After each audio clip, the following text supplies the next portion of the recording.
What's going on, everybody? Welcome to another episode of GOAT Talk, the podcast where my dad and I have conversations about religion, society, and a whole bunch of different other topics, all centered around the greatest of all time in faith.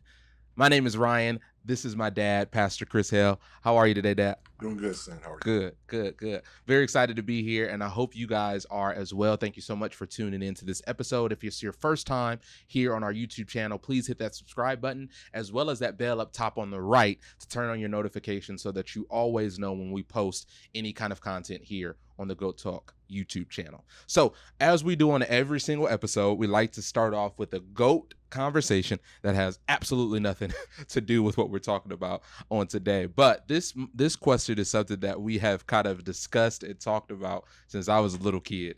And it goes along with what you do. Obviously, you're a pastor, you're a preacher, you've been preaching for a long time. And as a kid, I used to always tell my dad who at the time was my top 5 preachers that I had. And that would always change. Sometimes he would make the top 5, sometimes he wouldn't. It would depend on the week. But obviously, you've been around a bunch of amazing preachers, have watched a lot of preachers. So I want to start with your answer, and then obviously I'll give mine. But who is, to you, the greatest preacher of all time? I don't know if I can give you the greatest of all time. Okay. Well, give me a couple. I'm gonna give my Mount Rushmore. Okay, that's fine. Only because some are no longer here. Bishop Norman Wagner is a GOAT in his own right. Yeah. For people who know him, Bishop T.D. Jakes, GOAT status. Bishop Noel Jones. Yeah. I knew you was gonna say him. His preaching is just incredible. Mm-hmm. Trying to think of, there's another person that's out there that's for the Kojic people. Bishop G.E. Patterson. Got you. Yeah. I used to watch him.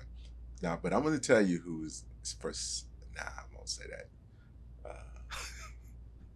No, I'm just going to leave him at that group right there. Okay. But preaching, there's a lot of great preachers. 100%.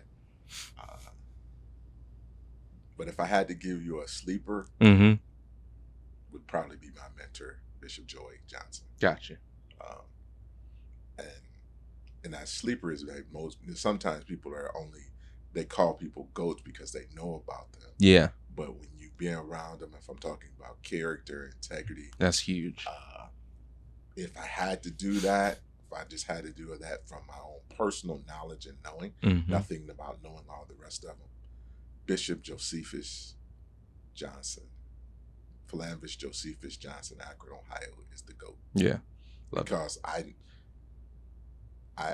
seen it. Mm-hmm. But just the preaching of all these others. Yeah. Man, Bishop Norman Wagner would just, I just loved him because he was, in my mind, sometimes before his time. Mm-hmm. Like, he just leave you in amazement. like things that he would preach about and teach about. And then I remember being in a situation and remembering it and using it. Yeah. Things I've learned from listening to Bishop Noel Jones, Bishop T.D. Jakes. I'd get up every morning and listen to Bishop Patterson. And I say what I've collectively learned from just that group has helped me immensely. Yeah. So, that's a good group. That's a tough group to debate. I definitely would say T.D. Jakes. I mean, he's huge. He's transcended all of the time. So that's a great one. I definitely think if I had to give a GOAT in the making, if you will, that I think somebody that could be, he's one of my favorites today, is definitely Dharius Daniels. I love Dr. Dharius Daniels. I think that he's phenomenal. PD! Did you hear what I just said? That's some stuff. Yeah, I love Dharius Daniels. So yeah, that's my guy. So shout out to Dharius Daniels. Yeah. Yeah. So that's You definitely a said goat. in the making. Goat in the making. Yeah, Okay. yeah. Not a goat yet. Okay. Goat in the you. making. Goat in the making. So got so yeah, I got a lot of love for him. No. So today's conversation, or topic, should I say, is definitely going to be a good conversation, I believe, around your calling. And I feel like when you talk about calling, you talk about purpose, it's sometimes a difficult conversation to navigate. But let's say that you know what your calling is. You know what you've been called to. You know where God wants you to kind of be or do in this life, and what your impact should be either in society and in and outside of a church, a ministry, a marketplace, a job, whatever that is. You really have a good understanding or good grasp of what your purpose is, what your calling is. I think at times it's difficult to kind of know how to step into that or even when to step into that. And I think that's something that I actually had to navigate recently, is like, okay, when's the right time to actually start doing what I feel like God has called me to do. So obviously you've been doing what you felt called to do for 20, 30 years now. So how would you say, to kind of kick off the conversation, how do you step into your calling? Or let's not even start with how yet. When is the right time to kind of step into your calling? You said a mouthful. But for the record, I've probably been preaching almost 40 years. Okay, sorry. No, Yeah. I'm just saying that 40. No, I'm just saying it's 35. Yeah. I'm just saying it when you start looking back and you Mm-hmm. realize do that, you're like, wow, I've really been out here for a long time. Yeah.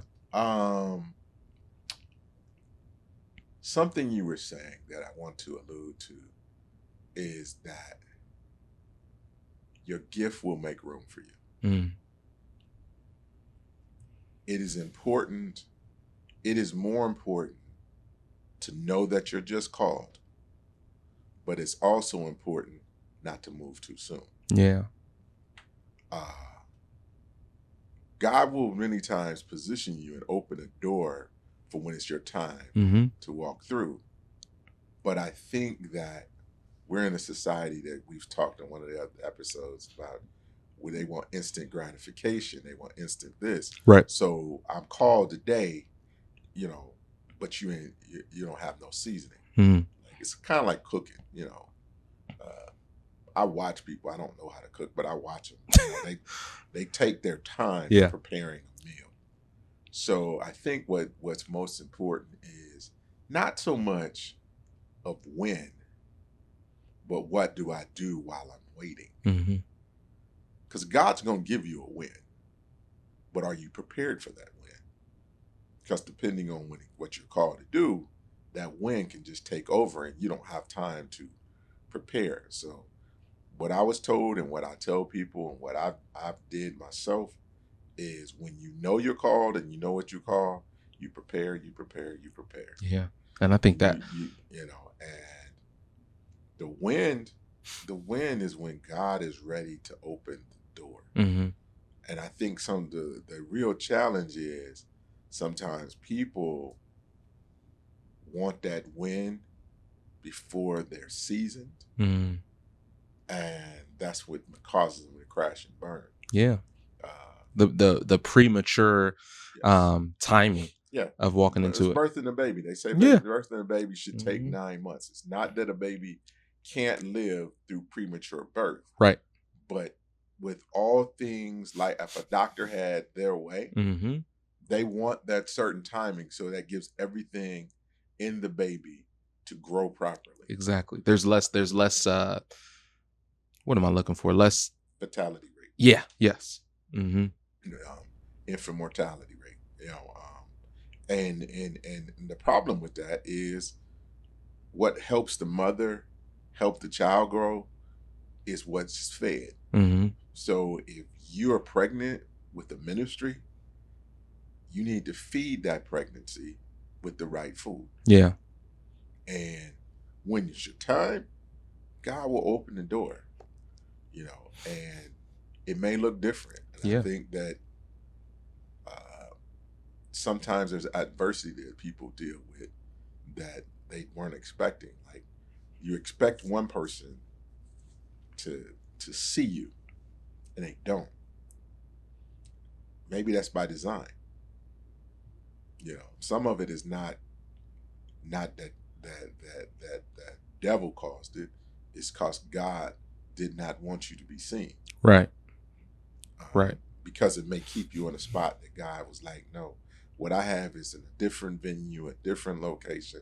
But if I allow you to be locked in this one location, what I really have in you will never be seen. Yeah. That's great. And I definitely think that the preparation is the key, especially in seasons where you're not walking in your calling the way that you want to walk in it, or actually doing it the way that you kind of have that final dream or destination lined up. You're not doing that now. You're not there yet. I think that preparation is so important, right? Even in the Bible, Jesus prepared, right? He had that time where he was asked to do the miracle at the wedding, and he told his mom, it's not time yet, right? He obviously went on to do the miracle, but he made it abundantly clear it's not time for his public ministry to start yet. And I think that... No, what I was going to say, just piggybacking just right there. Mm-hmm. Look at Jesus. The real thing is we don't really look at Jesus. Yeah. The first time we hear about Jesus, besides his birth, I think he's age 12 and he's teaching. They find him teaching in the temple. Mm-hmm. They come get him. You don't hear about Jesus for 18 years. Right. So when you start talking about the wedding, Jesus is 30. Mm-hmm. Yep. And he still said, but he went on and did it, and then his ministry took off. But his ministry only lasted for about 3.5 years. Right. Exactly.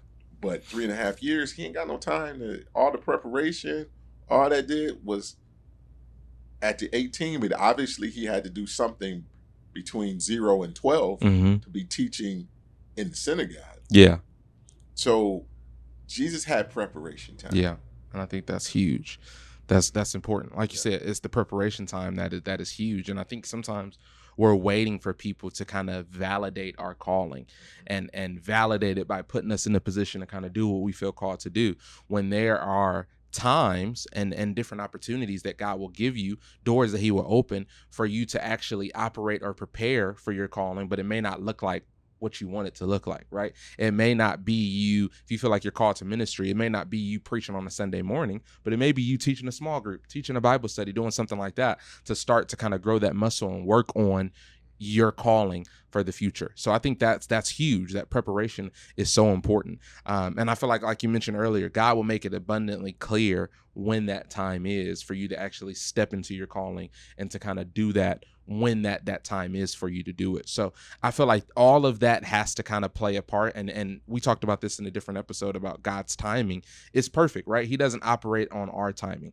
but doing what you can to prepare so that once the timing comes, you're not overwhelmed by the pressure that comes with that moment and that calling, right? And kind of alluding back to Jesus, and how we talked about him, like not even doing his public ministry till age 30, it was kind of like he was hidden in plain sight almost, right? He was there. The anointing was always there. The gifting was always there. The ministry was always there, but people didn't see him yet as Jesus until the appointed time. And I think lots of times we are hidden in plain sight and we're waiting for people to see us. And that's what kind of disappoints us or distracts us, I would even say, from actually walking in the right timing of our calling, is we want to be seen before the time, right? Okay. I'm glad you did that, because I'm going to use you as an example. I love that. You mentioned in a prior episode going through something with your whole job situation. Right. Well, what I watched during that time that maybe you didn't was how God was using that time. You were using that time to get closer to God, and God was downloading sermons into you, and you were putting them together. Yeah. That's preparation time. 100%. That, and maybe God had to allow that situation to occur so he could get your undivided attention, because the call in your life is great. Yeah. And I think, real quick, I think that people sometimes have the wrong perception of those seasons, right? Because if I'm being honest and transparent, I had a wrong perception at the beginning of it. Like, why am I even here? You know what I'm saying? And sometimes we can focus so much on where we want to be and not enough time on actually why God has us here, right? We want to be in a different place, but like, God can have you here for a reason. Here is still holy, right? Absolutely. Here is still a place that I can minister to you. I can teach you something, that I can prepare you for what's next. Case in point, would you say Paul is one of the greatest writers of the gospel? 100%. Do you know a lot of the writings took place in jail? Mm-hmm. Yep. Do you know John wrote the book of Revelations on the Isle of Patmos in isolation? Right. None of those things make any literal sense when you're really thinking about that. How are you reading about people, talking about people's deliverance, and you're in jail or under house arrest? I'm not comprehending that. I just want the person to tell me who really comprehends that, other than it's a God move, to help me out. Right. Because I don't. I've looked at that and I was going like, that's crazy. So it's helped me in my times. I always looked at John the Baptist, John the Apostle John, when he wrote the book of Revelation on the Isle of Patmos in isolation. That whole purpose was to torment him. And he wrote one of the greatest books of the Bible. God downloaded that for him. Mm-hmm. How? Why? Because time of preparation. Yeah. You're prepared for this moment. Mm-hmm. Now I need you to execute. As you grow, God's got many things that we've yet to see. Yeah. One thing that I will always look back at is that time of isolation that was caused because I watched what was coming out of it. You know, people can recognize somebody's calling. You've had a calling on you your entire life. Right. And, you know, and I've over the years periodically would try to do things to point you in that direction. But the greatest thing that I ever saw in your preparation, or where you've gotten to where you're at now, is when I stepped back and said, oh God, he's your child. Yeah. You got to let him know. Right. I can see it all day long, but until he sees it, he won't go after it. So when you see it, it's important that when you see your calling, you go after it. Yeah. Quit waiting for validation from somebody else, because good. God could already have validated you or has made the person who can validate you silent, because he needs you to figure it out, because until you figure it out, you won't go after it. Yeah. And that's what I really witnessed watching you. I was trying to tell you about that a number of years ago, and you weren't ready. And it was like, oh, I'm like, God, he tuning me out. Like, seriously, this is what's happening? And God's like, look, my timing. Yeah. My timing. Back off. Let it go. Just because you see it doesn't mean he sees it yet. Yeah. So I had to be comfortable and pray for you. And in that process, when you come like, yeah, you call. You know, that's not. So then you start asking questions and whatever. Okay, now we can work towards, we got a different set of things to work on now. Yeah. But the calling is assured. 100%. And something you said that I want to go back to real fast, though, is just talking about isolation. And I think that is so huge, especially when you feel like you are called to anything.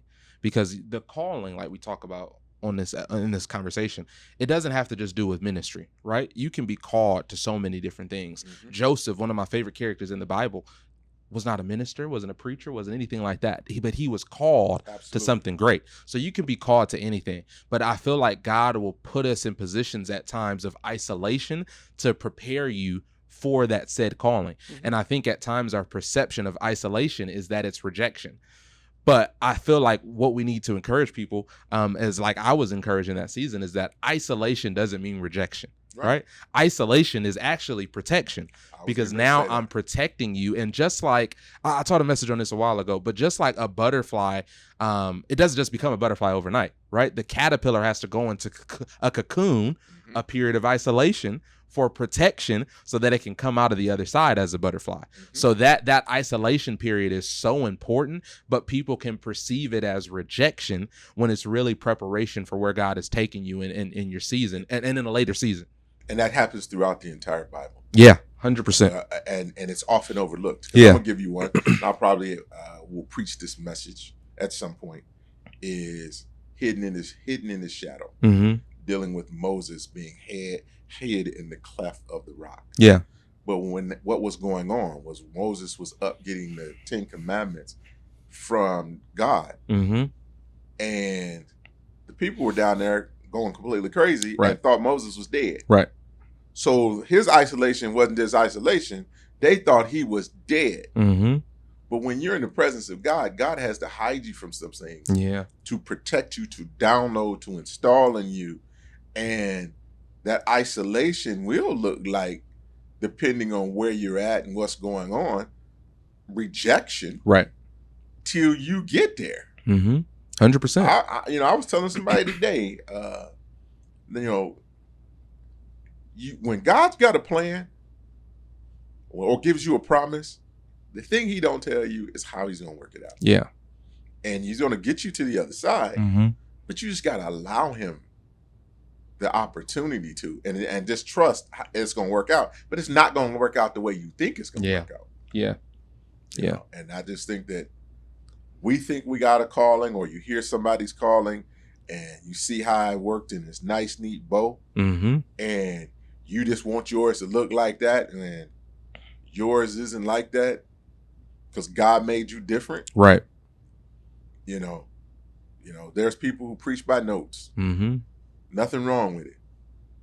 But your grandfather told me before the first time I preached, he said, don't be surprised if God don't let you preach what's on your notes or preach it in the order that you're in. Mm-hmm. I'm glad he let me know that. Yeah. Because that didn't happen, but God delivered. God worked, but it helped me listen attentively to what God is telling me, Mm-hmm. and not be consumed by what I may have wrote down, because he didn't necessarily say what was written down wouldn't be used. Yeah. But maybe am I comfortable to shift with him? Yeah, that's huge. And I think that's important. Like you said, sometimes what we have written down is our form of a blueprint, right? And how we think that it's supposed to go. Mm-hmm. But I feel like once we have the boldness to trust God and really burn that blueprint is when we can really just allow him to kind of take us and use us as he sees fit. And that's when we can really, truly start to freely walk and operate in our calling, whatever phase of that we're in. You know what I mean? It's that freedom of knowing, like, hey, my hands are completely off the steering wheel. And if I trust you, God, with my healing, my miracle, my breakthrough, then I trust you with this too, because this is one of the most important pieces of your will being fulfilled. So I have to trust you with all of it. So I think that's huge and important. Go ahead. No, I was going to say, you just talked about taking your hand off the wheel. Yeah. We living in this society where they got a car that wants to drive. Right. Like, think about that. So we're going to trust a machine mm-hmm. that has not executed nothing for us. Yeah.